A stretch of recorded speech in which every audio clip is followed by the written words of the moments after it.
Pay close attention. What you're about to see is Bible prophecy being fulfilled.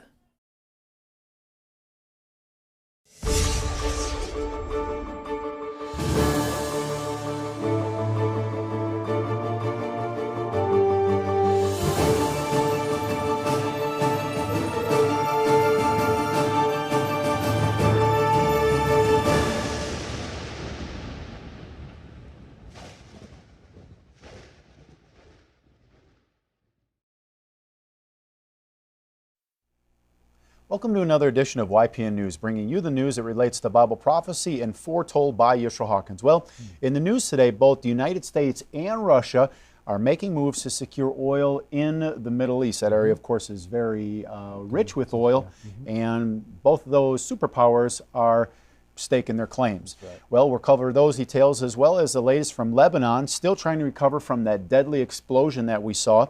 They're seeing more protests along with some resignations from government officials. Right. Also, the daily death toll from the coronavirus is reaching new records. And finally, we'll talk about a historic deal in the Middle East. But Katan, first, let's jump into our first report. Well, they became infamous in the Holy Scriptures as the 8th plague, and in some regions of the world still plaguing mankind today, but some say they are or can be a great source of protein in modern times. What are we talking about? Grasshoppers. And Hargel Food Tech, a company located in the Golan Heights, is making strides to put locusts on the menu. Now, according to Dor Tamir, founder of and CEO of the Israeli firm, there are approximately 2.5 billion people consuming insects as part of their diet. But more people eat grasshoppers than any other insect. And just as a side note, one of the things that we've heard Yeshua Hawkins teaching is that there are insects that are considered clean and acceptable, but then there are insects that are not. So, and grasshoppers is one of those clean and acceptable insects. That's right, and we'll find out why here in a minute. While locusts do have a habit of destroying crops, some Yemenite Jews view these little hopping creatures as an important source of edible nutrients rather than pests. Mr. Tanir says grasshoppers probably provide the best nutritional content of any other creature in the world. The animal, as it is, with no processing, contains over 70% protein. Wow.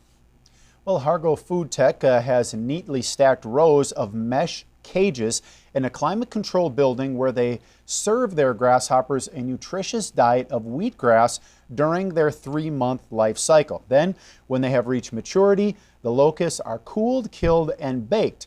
But will they get a kosher seal of approval? Well, Mr. Tamir thinks so, saying the Israeli rabbinate is now considering bringing back that old tradition, and we expect in the next couple of months to get an approval.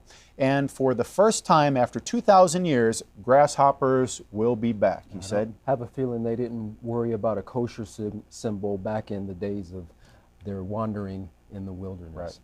Well, while the Holy Land could soon be seeing grasshoppers in their markets, George's company is seeking a broader audience to sell to, but not without some difficulties, he admits. It's really hard to overcome the yuck factor, so the first step we do is actually process the grasshoppers into powder. We just dry them and mill them, and we embed them into a wide range of food applications. Well, the mission of Hargel Food Tech is not just to provide the world with a healthier and sustainable source of protein, but also to be the first ones to grow grasshoppers commercially. And as their operation continues to pick up speed and grow, the likelihood of meeting that goal is getting closer each day. Interesting. We now turn to more tensions in the eastern Mediterranean Sea. France is building up a military presence there after Turkey started its oil and gas operation in the disputed waters. Turkey's move has enraged the islands of Greece and Cyprus, while France-Turkey relations are also strained. Paris says they are just in the area to monitor the situation. Well, President Macron sounded the alarm with his tweet, writing, "The Eastern Mediterranean is worrying. Turkey's unilateral decisions on oil exploration are causing tensions. These must stop in order for a peaceful dialogue between neighboring and NATO allies to take place." But Macron has made a move that to Turkey might seem more offensive than observatory. France has confirmed they will send 2 Rafale fighter jets and the Lafayette, which is a naval frigate, to the area, a move that Greek Prime Minister welcomes. He also tweeted, I thank President Macron for his solidarity. Emmanuel Macron is a true friend of Greece, but also a fervent defender of European values and international law. Well, on the surface, the Greek Prime Minister is saying this is an act of solidarity by France. It is not hard to see. Macron and his country have more at stake. In recent months, Macron has warned Turkey they must not continue to move into Libya, saying, "We have seen Turkish warships delivering Syrian mercenaries to Libyan soil. This is a serious and explicit infringement of what we agreed upon in Berlin. I must reiterate, the prerequisite for any political solution in Libya is the cancellation of this document." And just last month, President Macron was calling for sanctions against Turkey over the same reported violations in the eastern Mediterranean. The European Union is now taking notice since Turkey has a new seismic survey vessel in the area. The European Commission Foreign Affairs spokesperson Peter Stano commented, "The latest developments are extremely worrying. What is needed to be done is to engage in solving all the open issues in line with the principles of good neighborly relations, international law, and positive engagement." Well, with Big Brother France now flexing its military might in the eastern Mediterranean Sea, Greece seems to feel emboldened. Now, the country has placed its military on high alert and has called all naval and air force personnel back from their holidays. Now, on the flip side, Turkey asserts it will protect its rights, ties, and all interests in the coastal waters. Turkey's president has also accused President Macron of provoking the regional players like Greece and Cyprus into taking harmful steps. So the concern now is that France might have just escalated the situation instead of diffusing it. Interesting. Well, as the world continues to fight over oil, Russia is making some moves to try to secure some of the Libyan oil with the help of the Libyan warlord Khalifa Haftar. Well, take a look at this video courtesy of Al Jazeera News that explains some of Russia's latest moves and how the U.S. is handling it. Well, Haftar has always had the support of Russia, France, and the United Arab Emirates. But as Russia steps up its reach around the Mediterranean and Africa, it's increased tensions between Moscow and Washington. The United States military has taken the extraordinary steps of cataloguing and releasing satellite imagery. In May, 14 MiG-29s and several Su-24s were flown from Russia to Syria before being flown to Libya. It's thought they're being piloted by private military contractors. Russian private military group Wagner, which has close links to the Kremlin, has about 2,000 personnel in country and is said to be supported by other foreign militias. The Wagner Group has enabled Haftar to seize control of the country's biggest oil field, which produces 300,000 barrels a day. And Russia's control of oil fields and ports means the UN-recognized government in Tripoli can't pay its civil servants. Russian private military contractors are active in 16 African nations. That's according to AFRICOM. Washington has threatened to sanction Haftar, who is a US citizen and a former CIA asset. Haftar owns property worth more than $500,000 in the United States.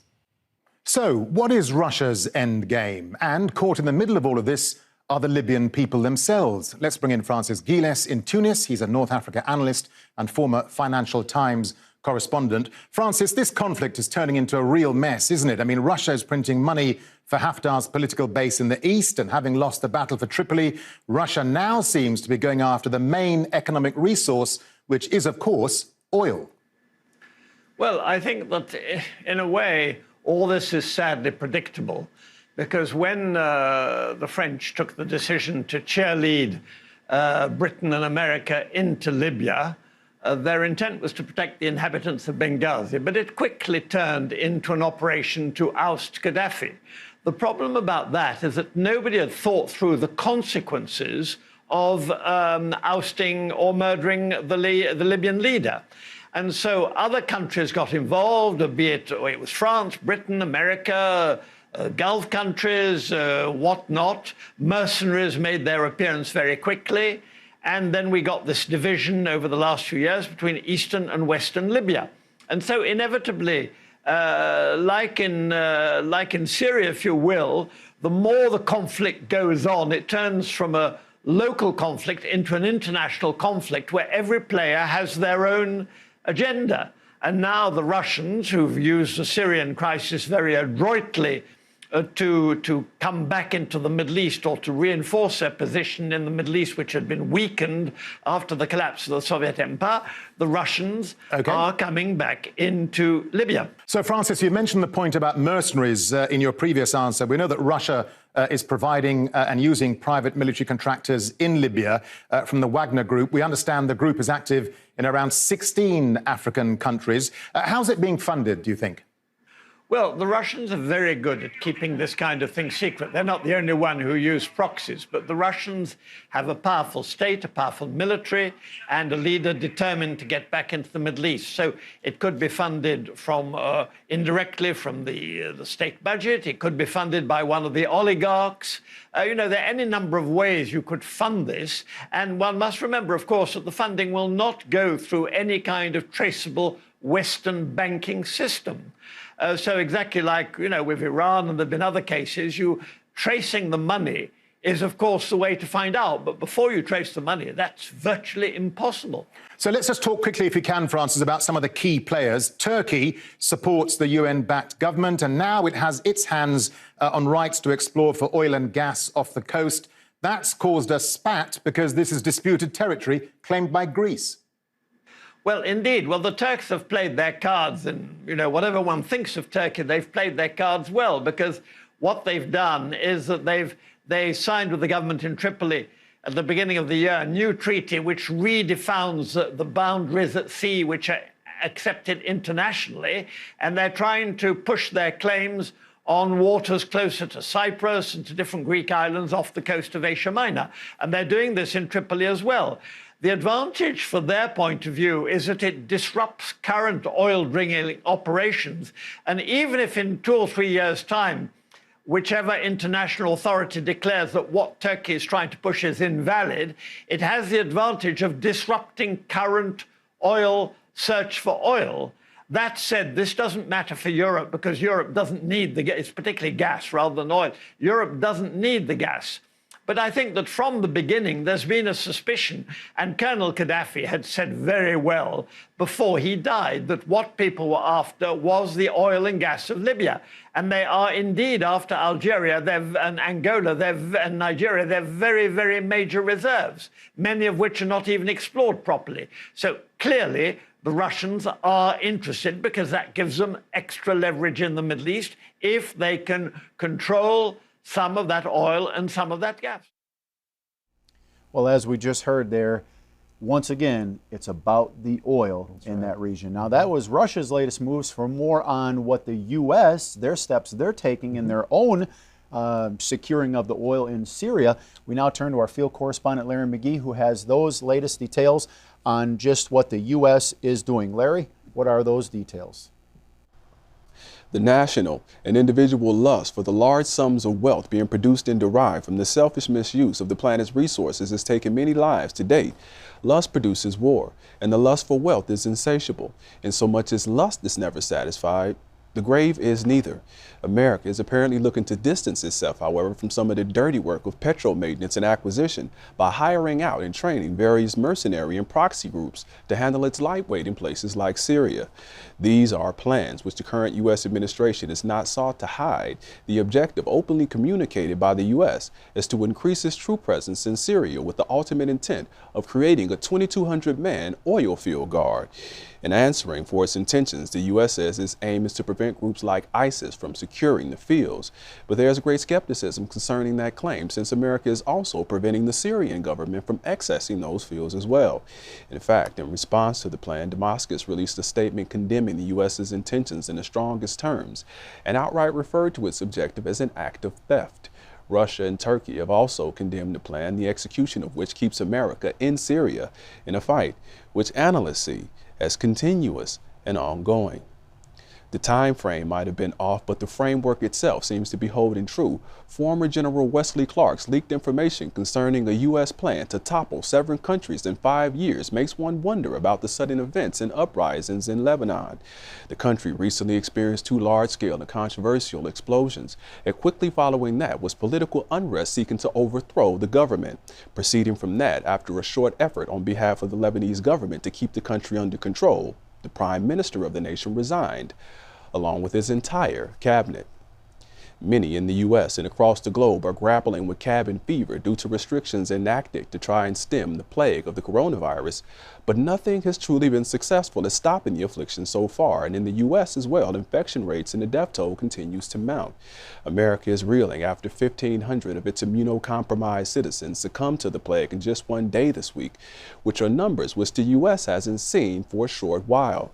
The nation's leading authority in the crisis, Dr. Anthony Fauci, is reportedly not optimistic concerning a peak in either infection or death rates, and is said to be disappointed with the nation's progress against the malady. For YPN News, I'm Larry McGee. Katan Jeff, back to you. Yeah. Well, that's interesting. In the midst of everything that's taking place with the nations warring over, territory and oil and things of that nature, we still have an increase, a steady increase of the number of COVID-19 deaths that is taking place, not just in the United States, but also throughout many countries throughout the world. Well, Israel and the United Arab Emirates have entered a historic deal to normalize diplomatic relations. President Trump said regarding the agreement that this was a breakthrough that would advance peace in the Middle East region. The UAE is only the 3rd Arab nation to normalize ties with Israel, the first 2 being Egypt and Jordan. Part of this deal is tied to relations with Iran because tensions with a lot of Arab nations in the Gulf are high, and the hope is that maybe other Arab nations will work out a deal. Well, President Trump calls this a historic Middle East agreement. The leader of the UAE calls it a roadmap. Well, why is the UAE leader presenting it differently than Israel and the United States? Well, because the question is, how do you sell this idea to other Arab nations, since prior interactions have not been so great with Israel, and because of that, other Arab nations have voiced their frustrations over the deal with President Erdogan of Turkey, even threatening to remove ambassadors and cutting off relations with the UAE. Well, Iran has called the deal idiotic, and even Hamas and Islamic Jihad rejected angrily to this, or actually reacted angrily to this new deal. That's right. Well, under this agreement, of course, the results of discussions between, like we said, Israel, the United States, and the UAE. Israel will stop annexation of the West Bank, which has been one of the things that people in the West Bank and the Palestinians have desired for a very, very long period of time. Delegations of the 3 parties will meet in the coming weeks to sign the deal. And in the meantime, Israel and the U.S. has successfully tested a ballistic missile capable of shooting down an incoming nuclear warhead, according to defense officials. Now, even though Israel and the UAE have conducted joint military exercises, seeing as both countries see Iran as a threat, to some, this agreement isn't seen as a surprise. In fact, they expect other Arab nations to soon do the same.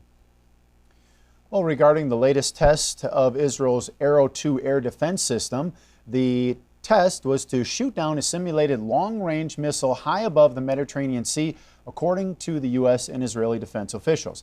Now, the Arrow 2 air defense system has been online in Israel since 2017, which is an upgraded version of its designed by Israel Aerospace Industries and Boeing. Now, this system is part of Israel's multi-layered rocket and missile defense system designed to take down short, medium, and long-range rockets and missiles primarily from the Gaza Strip, Lebanon, and, of course, Iran. Now, the Iron Dome, which we've heard a lot about in the past, which is another missile defense system, is still in use along with Israel's border with Gaza to take out rockets fired from the Gaza Strip. Along with that, the David's Sling missile defense system, developed by Raytheon and Israel's Rafael Advanced Defense System, is along Israel's northern borders with Lebanon and Syria, designed to take down medium-range rockets and missiles. It was activated back in 2018 to counter 2 missiles over the Golan Heights in Syria during that country's civil war.